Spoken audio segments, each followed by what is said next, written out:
Hello everyone, कैसे हैं आप सब? How are you? So today we'll be talking about my phases of IBS from January 19th to today October 16th. तो इसमें 4 phases हैं. एक है डिटेक्शन, then है स्लो रिकवरी, then है फास्ट रिकवरी and then है final recovery. So we'll start with detection. तो मुझे 19 जनवरी 2025 को एक बहुत एक्यूट मतलब ऐसा लगा कोई अंदर से हथौड़ी और कील मार रहा है और पेट फाड़ देगा मेरा, इस तरीके का दर्द हुआ। और क्योंकि उस दिन मैं अपने फ्रेंड के साथ बाहर गई थी, मैंने बाहर का डोसा खाया था after a long long long time, तो मुझे लगा कि हो सकता है बॉडी उससे अडेप्ट नहीं हो पाई और इसलिए दर्द हो रहा है और डाइजेस्ट नहीं हुआ है, पेट खराब हो गया सिंपल भाषा में। तो मैंने उसे इग्नोर कर दिया एंड देन सून आफ्टर मेरी साइकिल भी आ गई थी एंड ड्यू टू PCOS मेरे क्रैम्प्स और मेरी साइकिल बहुत ज़्यादा पेनफुल होती है, तो मुझे लगा कि शायद इसलिए भी मुझे पेन हो सकता है और मैंने उसे क्रैम्प सोच के फिर इग्नोर कर दिया क्योंकि फर्स्ट 3 डेज बहुत पेन होता है। पर वो चौथा दिन हो गया, पाँचवा दिन हो गया, छठा दिन हो गया, वो पेन बंद ही नहीं हो रहा और अजीब सा पेन। सुबह ब्रेकफास्ट के सिर्फ 2 घंटे होगा, सिर्फ 2 घंटे, उसके बाद तो तुम दुनिया खा जाओ पूरी, कोई दर्द नहीं होगा। मतलब अजीब ही था। और यहाँ एकदम मिडल ऑफ द स्टमक में पेन होता है, मतलब जहाँ कुछ है ही नहीं वहाँ दर्द हो रहा है। तो बहुत ही अजीब सा सिनेरियो क्रिएट हो गया और जब मुझे लगा कि नहीं अब कुछ सीरियस है तो फिर मैं फाइनली अल्ट्रासाउंड के पास गई। अल्ट्रासाउंड स्पेशलिस्ट भी थोड़ा वो हो गए थे कि कहाँ कैसे हो रहा है ये दर्द और कैसा अजीब सा दर्द है। तो जब मेरे अल्ट्रासाउंड क्लियर आया तो उन्होंने बोला कि हो सकता है अल्सर हो। देन वो रिपोर्ट लेके हम गए गैस्ट्रोएंट्रोलॉजिस्ट के पास। उन्होंने मुझसे काफ़ी सवाल पूछे। उन्होंने बोला अल्सर नहीं है, अल्सर होता तो यहाँ अपर ट्रैक में आपको जलन या पेन होता। तो उन्होंने मुझसे काफ़ी सवाल पूछे और उन्होंने यही कंक्लूजन निकाला उस समय कि आपको स्टमक इन्फेक्शन हो सकता है क्योंकि आपने बहुत दिनों बाद बाहर का खाया एंड हो सकता है उस बाहर के खाने में कुछ ऐसा हो जो आपको अडेप्ट नहीं हो पाया। तो उन्होंने मुझे दवाई दे दी एंड आई टुक इट। उन दवाई से मेरा कुछ नहीं, घंटा कुछ नहीं हुआ।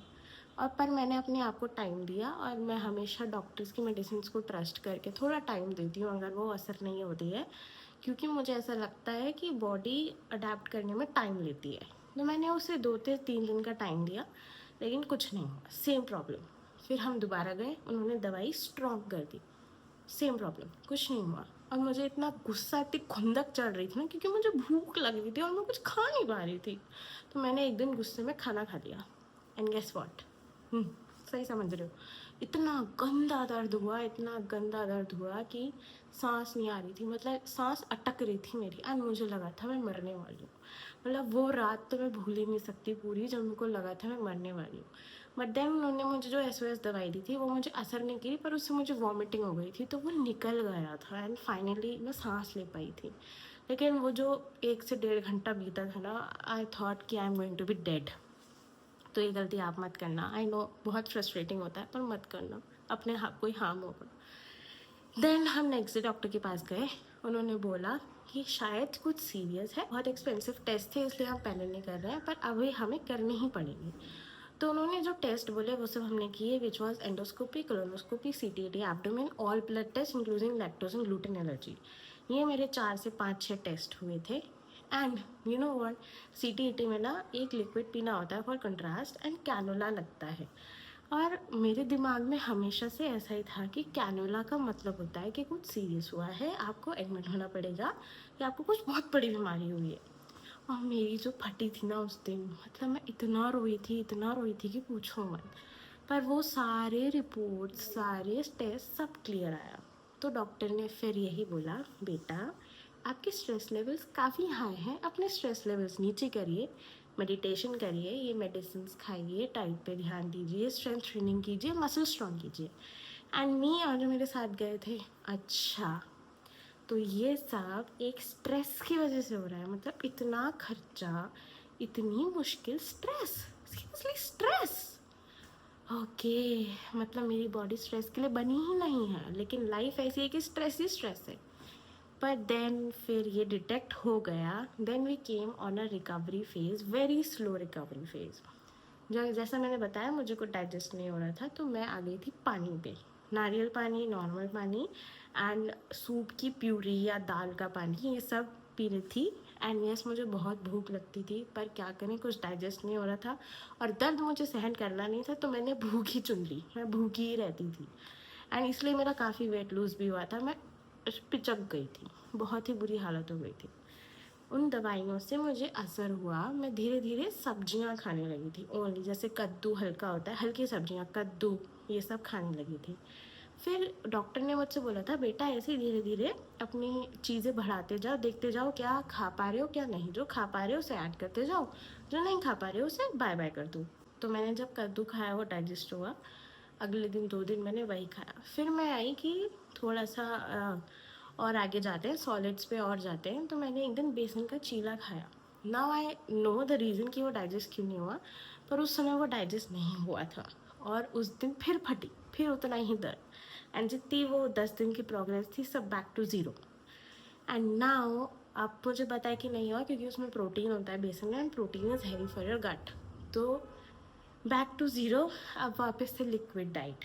अब वो लिक्विड डाइट फिर से मैंने 15 से 20 दिन करी, and then very mindfully and research करके I got on solids like idli dosa and mashed potatoes without any masala, only salt and haldi and jeera. तो वो मुझे डाइजेस्ट होना स्टार्ट हो गया फाइनली।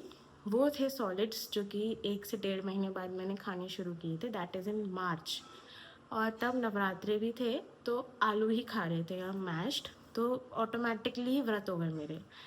तो वो धीरे धीरे मैंने खाना स्टार्ट किया, और मैंने फिर स्ट्रेंथ ट्रेनिंग भी स्टार्ट कर दी थी ना। जिम में भी बहुत केयरफुल रहना पड़ता था विद एक्सरसाइजेस कि पेट पे कुछ ज़्यादा असर ना करे और मसल्स में पेन नहीं होना चाहिए, क्योंकि pain was the most dreadful thing for me. तो बहुत केयरफुली एक्सरसाइजेस की। तो वो भी इडली डोसा एंड आलू मैंने करीबन 2 महीने खाए थे। नाउ केम मे में मुझे ऐसा लगा कि हाँ मैं बहुत बेटर हो गई हूँ। दवाइयाँ अभी भी मेरी सेम कोर्स में ही चल रही हैं, सेम, नो चेंजेस। तो मई में फिर मैंने रोटी ट्राई की, एंड गेस व्हाट, वो डाइजेस्ट हो गई थी। I was so happy. और मेरा वर्कआउट भी अब इम्प्रूव हो रहा था, बॉडी यूज टू हो गई थी। मैं अपने मैक्सिमम पोटेंशियल पे तो नहीं थी, पर वो इम्प्रूवमेंट था। तो मैं वर्कआउट भी अच्छा कर रही थी, दवाइयाँ थी, मेडिटेशन था, एंड डाइट भी अच्छी हो रही थी। तो finally this was my fast recovery phase, that which came in May. फिर सब्जी रोटी दही ये सब धीरे धीरे ट्राई किया, एंड देन जुलाई में I was able to eat everything, and that's why जुलाई में I went to Mumbai for a trip. तो मैं सब खा रही थी, और बाहर का थोड़ा थोड़ा सा मैं खा सकती थी। अगर मुझे कुछ बाहर का डाइजेस्ट नहीं हो रहा था तो वो इस बार दर्द नहीं करता था, वो सीधा एक्सक्रीट आउट हो जाता था। एंड लिक्विड डाइट भी इसलिए ली थी हमने क्योंकि हमें डायरिया स्टॉप करना था, डायरिया की जो साइकिल थी उसे रोकनी थी। Now this was the fast recovery phase, and ये काफ़ी लंबा चला क्योंकि मुझे अभी भी डर लग रहा था, दवाइयाँ बंद नहीं हुई थी क्योंकि। तो ये मेरा अभी प्रेजेंटली अक्टूबर तक चलता रहा, एंड मेरा इस बीच में वर्कआउट, मेरा मैक्सिमम पोटेंशियल पहुंच चुका था। वापस से मैं जैसा workout, advance workout, heavy workout करती थी, मैं वैसा वर्कआउट करने लगी थी, and I was happy with my diet. And that's Y अब मेरा थोड़ा वेट गेन भी लगता है face by face and my body. तो क्योंकि जिसको खाने को नहीं मिला उसे जब सब खाने को मिल गया तो उसने सब गपक लिया एकदम से। Yes, that was my mistake, पर कोई बात नहीं, एटलीस्ट आई एम जिंदा, that is all. And now finally on October 16th I have recovered fully by god's grace. ये वीडियो 16th को मैं बना रही हूँ, but I think I will upload it in other days. And I am so happy क्योंकि मेरी medicine completely बंद हो चुकी हैं, मेरी डाइट एकदम अच्छी हो चुकी है, मैं रोटी सब्जी दही A to Z सब खा सकती हूँ, मुझे कोई पेन नहीं होता, मैं ये वर्कआउट्स कर पा रही हूँ finally. And that's how I have recovered IBS in exactly 10 months, 19 January to 16th of October 2025। So guys, अगर आप भी IBS से स्ट्रगल कर रहे हैं, प्लीज़ हैव पेशेंस। ये बहुत ही क्रिटिकल चीज़ है क्योंकि ये लाइफस्टाइल से है, स्ट्रेस से है, इससे कोई इंटरनल हार्मोन से केमिकल का कोई लेना देना है ही नहीं। तो guys have patience, you will get okay. Consult a very very very good doctor, lower your stress levels, go with meditation, stretch training, अपनी मसल्स पे और अपने आप पे ध्यान दो। यू नो, वो बात बहुत सच है कि हमारे पास हज़ारों प्रॉब्लम्स हैं, पर जब बात हेल्थ पे आती है ना, it's only the single problem, फिर सारी प्रॉब्लम ज़ीरो लगती है। तो this was my IBS faces and now I have recovered completely. I am very happy. तो गाइज प्लीज़ आप भी अपना ध्यान रखिए and if you need any help you can comment down below. और जो प्रोडक्ट्स मैंने यूज़ किए थे वो मैंने पुरानी वीडियो में बताए हुए हैं, तो आप वो वीडियो भी ज़रूर देखिए. सो टिल द नेक्स्ट बक बक, स्टे ट्यून्ड. Bye bye.